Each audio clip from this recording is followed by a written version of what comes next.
बच्चों, मेरी बातें कुछ लोगों को कड़वी भी लग सकती हैं जो मैं बताने जा रहा हूँ, लेकिन रियलिटी यही है फ़िलहाल कि यूट्यूब पे फिर से एक बार वही नौटंकी की शुरुआत हो चुकी है जो अभी 20 दिन पहले ख़त्म हुई थी। यानी NEET postpone, JEE postpone, cancel, मतलब ये सारी चीज़ें फिर से एक बार स्टार्ट हो चुकी, जबकि अभी 45 दिन का समय, 13 सितंबर को एग्ज़ाम होना है, उसके लिए भी 45 डेज़ का टाइम है।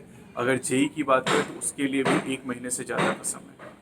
तो अभी इतना जब समय बाकी है तो अभी हम उसके बारे में क्यों बात कर रहे हैं।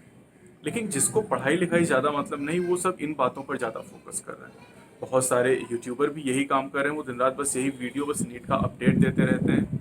अब आप कहेंगे कि आप भी यही कर रहे हैं, तो मैं ये बता दूं कि बहुत सारे बच्चे लाइव सेशन में भी पूछते रहते हैं। मेरे 2 लाइव सेशन होते हैं बेटा, ठीक है।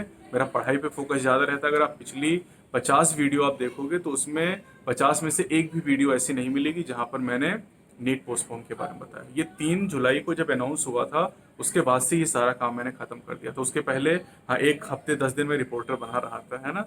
तो अ, अब देखिए कंडीशन क्या, सिचुएशन क्या है। मतलब अलग अलग आपको चीज़ें बताई जाती हैं कि क्यों नीट पोस्टपोन हो सकता है, नहीं हो सकता है। तो बहुत सारी चीज़ें हैं।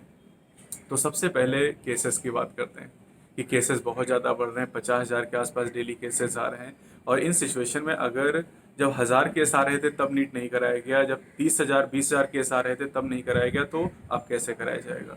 तो अभी देखिए, जो 13 सितंबर को नीट होगा या नहीं होगा, या उसकी डेट आगे बढ़ेगी या नहीं बढ़ेगी, वो कोई नहीं जानता है। वो एचआरडी मिनिस्टर भी नहीं जानते, हेल्थ मिनिस्ट्री भी नहीं जानती कि आगे ये जो कोविड 19 है, कोरोना वायरस है, किस तरीके से बिहेव करेगा।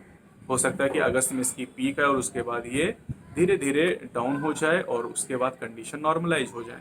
या फिर हो सकता है कि केसेस बढ़ते चले जाएं, कुछ भी हो सकता है। कम्युनिटी स्प्रेड की लगभग शुरुआत हो चुकी है, जैसे कि लोग बता रहे हैं, है ना। साइंटिस्ट बता रहे हैं इस बारे में कि शायद एक कम्युनिटी स्प्रेड की शुरुआत हो चुकी है, गांव में भी अब केस निकलने लगे हैं। तो सबसे ज़रूरी बात यह है कि अगले 45 दिन जो हमारे पास हैं, उसमें हम इन बातों का डिस्कशन ना करें कि नीट पोस्टपोन होना चाहिए, नहीं होना चाहिए। ठीक है, पोस्टपोन होना चाहिए, मान लेते हैं कि पोस्टपोन होना चाहिए। मैं इस पक्ष में नहीं हूँ कि नीट पोस्टपोन नहीं होना चाहिए। नीट पोस्टपोन होना चाहिए, है ना। और लेकिन मैं इस पक्ष में हूँ कि कैंसिल नहीं होना चाहिए। भले एग्ज़ाम कभी भी कराया जाए, लेकिन एग्ज़ाम कराया जाए, क्योंकि जो बच्चा इतने 1 साल से ज़्यादा समय होगा तैयारी करते हुए, तो उसके साथ फिर नाइंसाफ़ी हो जाएगी। फिर वो बच्चा क्या करेगा, है ना। उसने जो इतनी तैयारी कर रखी है, कोचिंग में बहुत सारी फीस उसने दे रखी है। तो अब ये सारी बातें हैं, तो इनकी वजहों से बेटा अब ये जो अलग अलग तरह की वीडियोस आती है, और आपने एक चैनल तो सब्सक्राइब नहीं किया, आपने ऐसे बहुत सारे दसियों चैनल सब्सक्राइब कर रखे हैं जहाँ पर दिन भर ही ऐसी वीडियोस अपलोड की जाती हैं, और कहा जाता है कि पूरा गारंटी के साथ, पूरा प्रूफ के साथ। मैं कोई ऐसी गारंटी या प्रूफ नहीं दे रहा हूँ, है ना। ना ही कोई मैं आपको अलग से कोई ऐसी एजेंसी का नाम बता रहा हूँ जिसके द्वारा जिसके बिहाफ पे मैं सब बात बता रहा हूँ। ठीक है, मैं सिंपली ये कह रहा हूँ आपसे कि अभी हमारे पास टाइम है, और इस टाइम को हम पढ़ाई के लिए यूटिलाइज करें। अब बहुत सारे बच्चे कहेंगे उनकी तैयारी हो चुकी है, उनकी तैयारी बहुत हो चुकी है और उनसे कंट्रोल नहीं हो रहा है ना। अब उनका मन पढ़ाई में नहीं लग रहा। तो मैं उनसे ये कहना चाहता हूँ कि ठीक, कितनी तैयारी आपकी हो चुकी है। आप टेस्ट देते हैं, टेस्ट में कितना नंबर आपका आता है, 600 नंबर आता है, 650 नंबर आता है, और आपको लगता है आपकी तैयारी हो चुकी है, तो 720 करो ना। अगर आपको लगता है कि आपकी तैयारी 650 नंबर आप कर ले रहे, तो इतना पढ़ो ना कि 720 नंबर आ जाए। जब 720 नंबर आ जाए तो मुझसे मिलना कि सर मेरी तैयारी हो चुकी है। अब एनसीईआरटी बायो में जहाँ से पूछना है, जो भी क्वेश्चन पूछना है पूछ लो, तो मैं आपको बता दूंगा कि आपकी कितनी औकात है ना। तो आपके दिमाग में अगर कहीं पे ये है ना कि आपकी तैयारी बहुत बढ़िया है और आपकी तैयारी एकदम पूरी हो चुकी है, अब पढ़ने में मन नहीं लग रहा, तो आप फिर अपने आप को ओवर एस्टिमेट कर रहे हैं, है ना। मतलब आप उड़ रहे हैं, और उड़ना बहुत अच्छी बात नहीं है ना। जितनी ऊंचाई तक उड़ोगे ना, उतनी ज़्यादा तेज़ी से नीचे गिरोगे। तो इसलिए ये ज़रूरी कि बेटा आप पढ़ाई करते रहें, आप इन र्यूमर्स पे बिल्कुल भी ध्यान ना दें। दिन भर बच्चों के व्हाट्सएप आते रहते हैं, लाइव सेशन में बच्चे कमेंट करते रहते हैं, इसलिए एक छोटी सी वीडियो मैंने बनाई है। वरना इस टॉपिक पे से आधे आधे घंटे की वीडियोस आपको पूरी एनालिसिस बताई जाएगी, लेकिन लास्ट में कंक्लूजन क्या आएगा वो मैं आपको बता दूं। कंक्लूजन ये आएगा कि नीट पोस्टपोन हो भी सकता है और नहीं भी हो सकता है। वो एचआरडी मिनिस्टर और हेल्थ मिनिस्ट्री जैसी सिचुएशन होंगी, उस तरीके से डिसाइड कर लिया जाएगा इस बारे में। तो कंक्लूजन वही निकल के आएगा। 26 जुलाई को नीट होना था, 3 जुलाई को पोस्टपोन कर दिया गया फिर से, यानी 20-22 दिन पहले पोस्टपोन कर दिया गया। तो हम 45 दिन पहले सब बातें क्यों कर रहे हैं। मतलब बच्चा दिन भर मैसेज करता रहता है, वो पढ़ाई के बारे में नहीं पूछता, वो पूछता कि क्या नीट पोस्टपोन होगा। चलो मान लेते हैं कि पोस्टपोन हो गया, अब क्या होगा, चलो अब बताओ, अब क्या करें। चलो मान लेते हैं नीट पोस्टपोन हो गया, अब क्या करोगे। अब फिर खुशी मनाओगे, जैसे 3 जुलाई को खुशी मनाई थी कि नीट पोस्टपोन हो गया, 13 सितंबर को होगा, सर स्ट्रेटेजी बता दीजिए, ठीक है ये लो 70 दिन की स्ट्रेटेजी ले लो और पढ़ाई करो।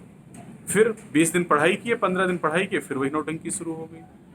और मैं देखता हूँ कि सबसे बड़ी इंटरेस्टिंग बात तो ये है ना कि जो पढ़ाई वाली वीडियोस है ना उन पे 4,000, 5,000, 6,000 व्यूज आते हैं, लेकिन जो ये नीट की स्ट्रेटेजी होती है और जो पोस्टपोन होती है उन पे देखो 1-1 लाख व्यूज आते हैं। मतलब बच्चा ढूंढता रहता है। ये यूट्यूबर की ही केवल गलती नहीं, ये दोनों की गलती है। जो बच्चा देखना चाहता है यूट्यूबर वही ज्यादातर बनाता है। पढ़ाई लिखाई कोई बच्चा नहीं ज्यादा करना चाहता है। आप देखिए लाइव सेशन देखिए, 200, 300, 400 बच्चा रहता है। लेकिन अभी कैरी मिनाती को देखिए, उसमें हजारों बच्चे रहते हैं, वो गेम खेलता है और आप देखते रहते हैं। तो मतलब कहने का ये है कि पढ़ाई को लेके हम उतना ज़्यादा डेडिकेटेड नहीं जितना होना चाहिए, है ना। हमें पढ़ाई पे फोकस करना चाहिए, लेकिन हम फालतू की बातों पे फोकस करें। और यही कारण है कि 15 लाख बच्चे एग्ज़ाम देते हैं और 15 लाख बच्चों में से केवल 5% बच्चे ऐसे होते हैं जो सेलेक्ट होते हैं। 95% बच्चे फेल क्यों होते हैं? क्योंकि 95% बच्चे यही काम करते हैं, उनका पढ़ाई लिखाई से कोई मतलब नहीं। 5% बच्चे जो पढ़ाई करते हैं वो निश्चित रूप से सेलेक्ट होते हैं। तो हमें अपना फोकस कहाँ पे लगाना है? पढ़ाई पे, ठीक है। मतलब कोई अभी इतना जल्दी, अभी एग्जाम के लिए टाइम है, 13 सितंबर को है और उसके लिए काफ़ी टाइम है। तो हमें उतना ज़्यादा पैनिक करने की ज़रूरत नहीं, और किसी की ज़िंदगी खतरे में डाल के एग्ज़ाम नहीं कराया जाएगा, ठीक। इस बात पे पूरा विश्वास करिए, क्योंकि आप देखिए 3 मई को एग्ज़ाम होना था और उस समय नीट को पोस्टपोन किया गया था जब मुश्किल से 100 केस दिन भर में आ रहे थे। अब 50,000 केस अगर दिन भर में आ रहे हैं तो नीट तो नहीं कराया जाएगा इस सिचुएशन में। लेकिन हम इस बात पे क्यों अपना दिमाग खर्च कर रहे हैं? क्योंकि हम अकेले तो है नहीं कि मेरा अकेले एग्जाम कराया जा रहा है। 15 लाख बच्चे हैं, 15 लाख बच्चे एग्जाम देने जा रहे हैं। तो फिर हमें इस चीज के लिए तैयार रहना चाहिए कि भाई हमें इतने सारे बच्चे एग्जाम देने जा रहे हैं, 60,000 बच्चों का सिलेक्शन होना है, तो हम अपने आप को बेहतर तरीके से पढ़ाई में यूटिलाइज करें, हम इन सब चीज़ों में यूटिलाइज ना करें, ठीक है। तो इसलिए ये वीडियो मैंने बनाई बेटा कि आप थोड़ा सा कंसंट्रेट करें और फालतू की वीडियोस ना देखें, और इस बारे में जो भी ऑथेंटिक न्यूज़ होती है मैंने कहा मैं आपको प्रोवाइड कर दूंगा। तो आप ये सब बातें एकदम भूल जाइए। कई चैनल ऐसे भी जो बता रहे हैं कि इंटरमीडिएट के मार्क्स के आधार पर सिलेक्शन होगा, तो जो बच्चा 2-3-4 साल से तैयारी कर रहा है उसका फिर क्या होगा, है ना। परसेंटेज के आधार पे अगर सिलेक्शन होने लगा तो फिर बहुत सारी डिफिकल्टीज आएंगी इन सारी चीज़ों को। तो ऐसे चैनल पे आप बिल्कुल ध्यान मत दीजिए, ठीक है। जो भी इंफॉर्मेशन होगी ऑफिशियल वो आप तक पहुंचती रहेगी। आप पढ़ाई पे फोकस करिए, ठीक है। Best of luck.